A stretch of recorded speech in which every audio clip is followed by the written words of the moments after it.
ہم سے حمیدی نے بیان کیا، انہوں نے کہا ہم سے سفیان بن عیینہ نے بیان کیا، کہا ہم سے عمرو بن دینار نے، کہا ہم سے عبداللہ بن عمر رضی اللہ عنہ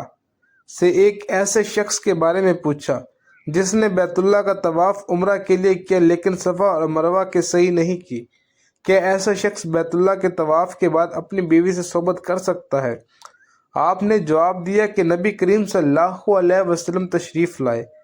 آپ نے 7 مرتبہ بیت اللہ کا طواف کیا اور مقام ابراہیم کے پاس 2 رکعت نماز پڑھی،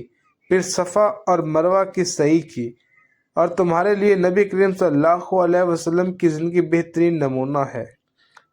الاحزاب۔ عمر بن دینار نے کہا ہم نے جابر بن عبداللہ سے بھی یہ مسئلہ پوچھا تو آپ نے بھی یہی فرمایا کہ وہ بیوی کے قریب بھی اس وقت تک نہ جائے جب تک صفا اور مروہ کی سعی نہ کر لے۔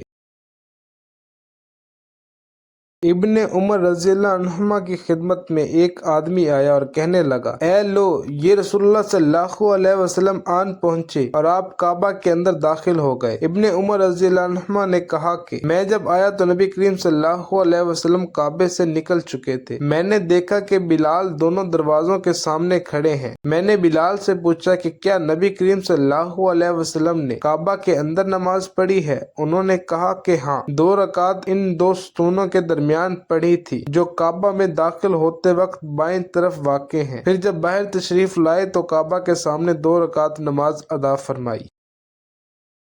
ابن عباس رضی اللہ عنہ نے فرمایا کہ جب نبی کریم صلی اللہ علیہ وسلم کعبہ کے اندر تشریف لے گئے تو اس کے چاروں کونوں میں آپ صلی اللہ علیہ وسلم نے دعا کی اور نماز نہیں پڑھی۔ پھر جب باہر تشریف لائے تو 2 رکعت نماز کعبہ کے سامنے پڑھی اور فرمایا کہ یہی قبلہ ہے۔